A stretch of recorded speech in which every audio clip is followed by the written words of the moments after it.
నమస్తే, this is Sourya. Welcome to our channel. ఈ రోజు మనతో పాటు సీనియర్ జర్నలిస్ట్ దాము బాలాజీ గారు ఉన్నారు. వారితో మాట్లాడదాం. నమస్తే సార్. నమస్తే అండి. సార్, చాలా రోజుల తర్వాత మళ్ళీ పూనం కౌర్ అంటే మధ్య మధ్యలో అప్పుడప్పుడు వస్తూ ఉంటారు వీళ్ళు. పూనం కౌర్ ఇప్పుడు వచ్చి కొన్ని కీలక వ్యాఖ్యలు అంటే చాలా డిఫరెంట్ గా మాట్లాడింది ఆవిడ. చాలా విషయాలు బయట పెట్టినట్లుగా అనిపిస్తుంది త్రివిక్రమ్ గారి మీద. సో ఏంటి అసలు, అంటే వాళ్ళ రిలేషన్ ఏంటి, అసలు ఎందుకు ఆ వ్యాఖ్యలు చేయాల్సి వచ్చింది ఆవిడ? పూనం కౌర్ మామూలుగా పవన్ కళ్యాణ్కి వ్యతిరేకంగా పోస్టులు చాలా పెడుతూ ఉంటది. తర్వాత త్రివిక్రమ్ శ్రీనివాస్కి వ్యతిరేకంగా చాలా పెడుతుంది. ఆమె కూడా సోషల్ మీడియాలో యాక్టివ్ గా ఉంటుంది. సో మామూలుగా అయితే డైరెక్ట్ గా త్రివిక్రమ్ శ్రీనివాస్ మీద ఆమె పోస్టులు పెట్టకుండా ఇండైరెక్ట్ గా పెడతా ఉంటది. ఒక డైరెక్టర్ అని, మేధావ్ అని అలాగే పెడతా ఉంటది. అందరికి తెలుసు ఆమెకి అతనికి ఏదో గొడవలు ఉన్నాయి. ఆ గొడవల్లో ఆమె పెడుతూ ఉంటది. మా మూవీ ఆర్టిస్ట్ అసోసియేషన్ కూడా నిందిస్తూ ఉంటది. నేను కంప్లైంట్ ఇచ్చినా తీసుకోలేదని, వాళ్ళేమో మాకేం రిటర్న్ కంప్లైంట్ ఇవ్వలేదని వాళ్ళు చెప్పారు. సో రిటర్న్ కంప్లైంట్ ఇస్తే ఖచ్చితంగా త్రివిక్రమ్ని అడుగుతారు, కనీసం వాళ్ళు విచారణ అయితే జరుపుతారు. ఈమె ఆరోపణలకి సమాధానం అన్నా అడుగుతారు ఆయన. ఆమె రిటర్న్ గా ఇవ్వట్లేదు ఇప్పటి వరకు. ఆరోపిస్తుంది, మాటల పరంగా ఆరోపిస్తుంది. సో మరి ఆమె ప్లాన్ ఏంటి? ఆమెకు నిజంగానే ఆమె బాధితురాలుగా ఉండి నేను బలమైన వ్యక్తులకు వ్యతిరేకంగా పోరాడలేను కాబట్టి కనీసం పబ్లిక్లో అయినా వాళ్ళని డిఫేమ్ చేయాలి అనేది గోల్ ఉండొచ్చు. ఆ గోల్లో నుంచి చేయొచ్చు. వీళ్ళు కూడా త్రివిక్రమ్ కానీ, పవన్ కళ్యాణ్ టీం కానీ ఎప్పుడు రియాక్ట్ అవ్వలేదు. ఇప్పుడు లేటెస్ట్ గా ఆమె ఒక బాంబు పేల్చింది. డైరెక్ట్ గా త్రివిక్రమ్ శ్రీనివాస్ పోస్ట్ కిందనే ఆమె పెట్టింది. ఇతను ఒక దుర్మార్గుడు అంటే క్లియర్ గా అది త్రివిక్రమ్ అన్నట్టే అనమాట. కాంటెక్స్ట్ ఏంటంటే, నువ్వు నాకు నచ్చావు సినిమా ఇప్పుడు రిలీజ్ అవుతా ఉంది. దానికి సంబంధించి అది అప్పట్లో స్రవంతి రవికిషోర్ ప్రొడ్యూసరు, తర్వాత విజయ్ భాస్కర్ డైరెక్టర్. దానికి మాటలు త్రివిక్రమ్ శ్రీనివాస్ రాశాడు. అప్పటికి ఇంకా ఆయన డైరెక్టర్ కాలేదు. విజయ్ భాస్కర్ ఆయన కలిసి కొన్ని సినిమాలు, మన్మధుడు కానీ ఇట్లాంటి సినిమాలు చేశారు.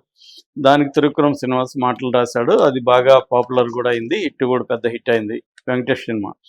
ఇప్పుడు ఏంటంటే రిలీజ్ సందర్భంగా స్రవంతి రవికిషోర్, త్రివిక్రమ్ కలిసి ఇంటర్వ్యూ ఇచ్చారు. ఆ ఇంటర్వ్యూలో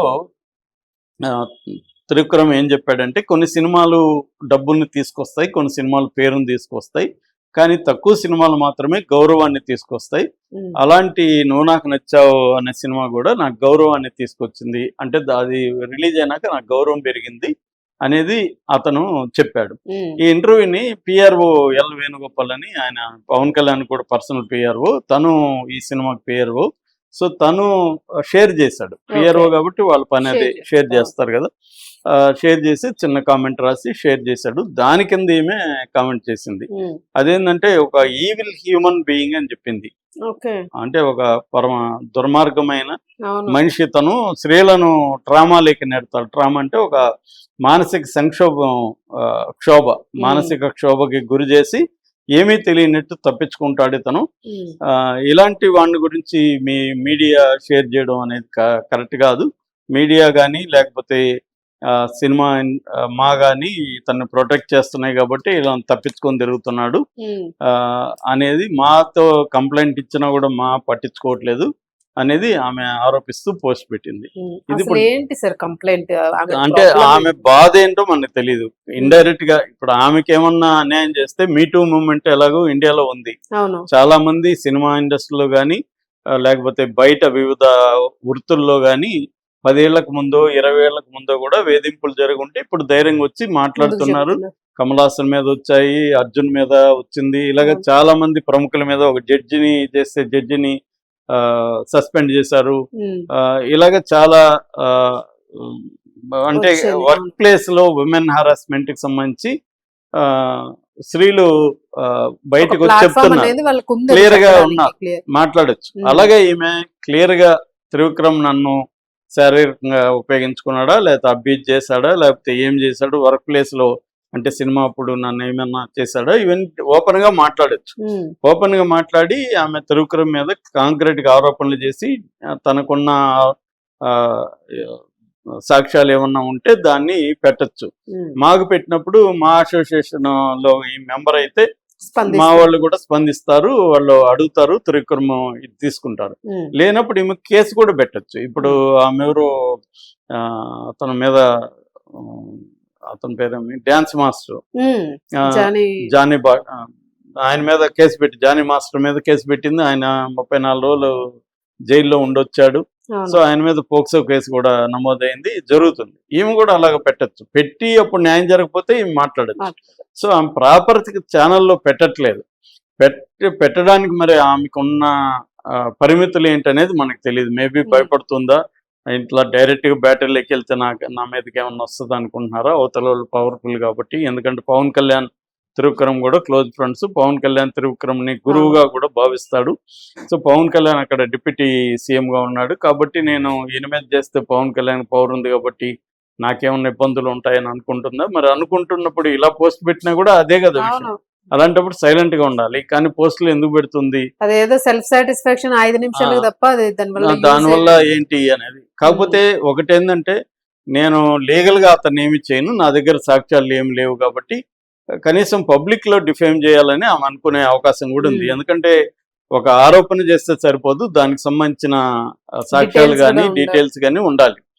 సో అవి లేనప్పుడు ఏమవుతుందంటే కేసు నిలబడదు. ఇప్పుడు ఆమె పెట్టిన జానీ మాస్టర్ మీద పెట్టిన కేసు కూడా నిలబడే అవకాశాలు లేవు.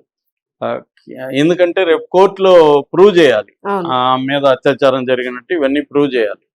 మామూలుగా వీటికి ఏం ప్రూఫ్లు ఉండవు. ఈ మీటూ మూవ్మెంట్ లో ఉన్న లిమిటేషన్ అది. ఎప్పుడో 20 ఏళ్లకు ముందు నా చేయి పట్టుకున్నాడు అంటున్నాము. చెయ్యి ఎలా ఎందుకు పట్టుకున్నాడో ఎలా పట్టుకున్నాడో తెలియదు. అప్పుడు ఇన్ని రోజులు ఎందుకు నువ్వు మాట్లాడలేదని క్వశ్చన్ వస్తుంది. మరి అతని పరపతనో లేకపోతే అతను నువ్వు ఉపయోగించుకున్నావు కదా అనేది. దీన్ని కెరీరిస్ట్ మూవ్మెంట్ అని కూడా పిలుస్తున్నారు కొంతమంది. అంటే నీ కెరీర్ లో ఉపయోగపడడానికేమో అప్పుడు అతన్ని ఉపయోగించుకొని ఇప్పుడు అవసరం లేదు కాబట్టి ఇంకా యాంటీగా 10 ఏళ్ళకు ముందు మాట్లాడు ఇదేని మేటూ మూవ్మెంట్ అని దాని మీద విమర్శలు కూడా ఉన్నాయి. ఇది మన ఇండియానే కాదు, అమెరికాలో స్టార్ట్ అయింది. యాక్చువల్ గా అమెరికాలో కూడా పెద్ద పెద్ద డైరెక్టర్లని కూడా బ్యాన్ చేశారు. ఫర్ ఎగ్జాంపుల్ వుడీ అలెన్ సినిమాలు నెట్ఫ్లిక్స్ బ్యాన్ చేసింది, ఆయన మీద ఈ ఆరోపణలు వచ్చాయని.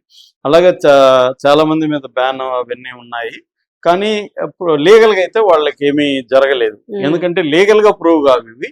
కాకపోతే మోరల్ గ్రౌండ్ లో ఆ సంస్థలు కానీ లేకపోతే వివిధ సామాజిక సంస్థలు కానీ వాళ్ళ మీద చర్య తీసుకోవడము లేకపోతే బ్యాన్ చేయడమో ఏదో చేస్తారు. సో ఈమె ఆ పని కూడా చేయొచ్చు. కనీసం ఆమె మహిళా సంఘాలను అప్రోచ్ అవ్వచ్చు, ఇలాగ నాకు జరిగిందని చెప్పొచ్చు, ఇక్కడ మహిళా కమిషన్ ఉంది కమిషన్కి చెప్పొచ్చు, కనీసం ఇంకొంత కాంక్రీట్ గా ఆమె మాట్లాడచ్చు. ఆమె ఒక నిజంగా అన్యాయానికి గురైంటే. కానీ ఆమె అది చేయట్లేదు. పవన్ కళ్యాణ్కి వ్యతిరేకంగా నర్మగర్భంగా పోస్టులు పెడుతుంది. ఇప్పుడు త్రివిక్రమ్ కూడా మొన్నటి వరకు అలాగే పోస్టులు పెట్టింది. సో ఇప్పుడు ఇది వైరల్ అవుతుంది. దీని మీద మరి త్రివిక్రమ్ అయితే స్పందించలేదు. నాకు తెలిసి ఆయన స్పందించకపోవచ్చు, స్పందిస్తే ఇంకా ఇదవుతుంది. మన మీద కాంక్రీట్ గా ఆరోపణలు వస్తే అప్పుడు చూద్దాము, అంటే పోలీసులు కేసు పెడితే అప్పుడు చూద్దామని ఆయన కూడా అనుకోవచ్చు. అంటే చాలా మంది ఏం చేస్తున్నారంటే సోషల్ మీడియాలో వచ్చే దాని మీద స్పందించకుండా ఉండడం అనేది ఒక స్ట్రాటజీ. స్పందిస్తే అది ఇంకా పెరుగుతుంది, సైలెంట్ గా ఉంటే ఆటోమేటిక్ గా గమనైపోతారని. సో మీడియా ఆయన్ని కాంటాక్ట్ చేసి పూనం కౌర్ గురించి చెప్పమంటే కూడా ఆయన నేను మాట్లాడినాడని చెప్తున్నారు. సో ఇప్పుడు ఏంటంటే ఆయన వచ్చేసరికి మళ్ళీ పూనంని ఎవరో ఇంటర్వ్యూ చేస్తారు, ఆమె ఏదో మాట్లాడుతుంది, మళ్ళీ ఇంకెవరో మూడో వాళ్ళు రంగంలో దిగుతారు, పబ్లిసిటీ పెంట అయిపోతుంది. ఎందుకు వచ్చిందని ఆయన అసలు మనం గమ్మున ఉందాము, ఆమె పోలీస్ కేసు పెడితే అప్పుడు లీగల్ గా చూద్దాము అనుకుని అతను సైలెంట్ గా ఉన్నట్టుగా తెలుస్తుంది. అందుకని పవన్ కళ్యాణ్ గాని అతను గాని ఎప్పుడు స్పందించలేదు. ఇంకొకటి కూడా వైరల్ అవుతుంది, మేము ఇంటర్వ్యూ ఇచ్చింది, ఆ ఇంటర్వ్యూలో ఆమె నాకు అనేక పెళ్లిళ్ళు జరిగాయి, అనేక అబార్షన్లు జరిగాయి అని చెప్పినట్టుగా వార్తలు వైరల్ అవుతున్నాయి. కాకపోతే ఆ ఇంటర్వ్యూలో ఏముందంటే ఆమెను నువ్వు రాహుల్ గాంధీతో కలిసావు కదా, రాహుల్ గాంధీకి నీకు పెళ్లి అని కూడా వార్తలు వచ్చాయంటే, అవును నాకు చాలా సార్లు పెళ్లిళ్ళు జరిగాయి, మీరు మీడియానే పెళ్లిళ్ళు చేసేసారు, మీడియా అబార్షన్ పిల్లలు కూడా ఉన్నారు, మీడియాలో అబార్షన్లు కూడా జరిగిపోయినాయి సెటైరికల్ గా చెప్పింది. అది నిజం కూడా. చాలా మంది మీడియా వాళ్ళు ఏంటంటే జరగని పెళ్లిళ్ళు జరిగినట్టుగా చెప్పేస్తారు. ఇప్పుడు ఏ వచ్చిన తర్వాత విత్ గెస్టులతో పెళ్లిళ్ళు చేసేయచ్చు, ఏమన్నా జరగచ్చు. కాబట్టి ఆ రకంగా ఒక బాధతో కూడుకున్న వ్యంగ్యంతో ఆమె చెప్పింది. ఇది చాలా మంది హీరోయిన్లు ఇలాగే చెప్తుంటారు, మీడియాలో నాకు చాలా సార్లు పెళ్లిళ్ళు చేశారు, విడాకులు కూడా ఇప్పించారు, అంత మీరే కదా. త్రిష కూడా అనింది, సేమ్ కామెంట్ చేసింది. సో అలాగా కామెంట్ చేసింది. ఏదేమైనా ఆమె త్రివిక్రమ్ వల్ల ఆమెకు అన్యాయం జరుగుంటే ఆమె కొంత హర్ట్ అయి ఉండుండొచ్చు సంథింగ్ ఎక్కడో డైరెక్ట్ గా వచ్చి చేస్తే బాగుంటది. డైరెక్ట్ గా ఫైట్ చేస్తున్నారు ఇండైరెక్ట్ గా అయితే ఫైట్ చేస్తున్నట్టుగా అర్థమవుతుంది. మరి నిజంగా ఏం జరిగింది అంటే ఇప్పుడు ఒకటి ఆశించి ఒకరితో పని చేయొచ్చు, వాళ్ళు ఆశించిన దానికి వాళ్ళు న్యాయం చేయకపోవచ్చు, లేకపోతే మామూలుగా డైరెక్టర్లు ఒక్కోసారి హీరోయిన్లని ఇబ్బంది పెట్టే అవకాశాలు ఉన్నాయి సినిమా ఇండస్ట్రీలో. అలాగేమన్నా ఇబ్బంది పెట్టారా తెలీదు మనకి. సో ఏదేమైనా ఆమె ఓపెన్ గా మరింత ఓపెన్ గా మాట్లాడితే గానీ దీని మీద నెక్స్ట్ ఫర్దర్ స్టెప్ తీసుకోవడానికి ఏమి స్కోప్ అయితే లేదు. Thank you sir. Thank you.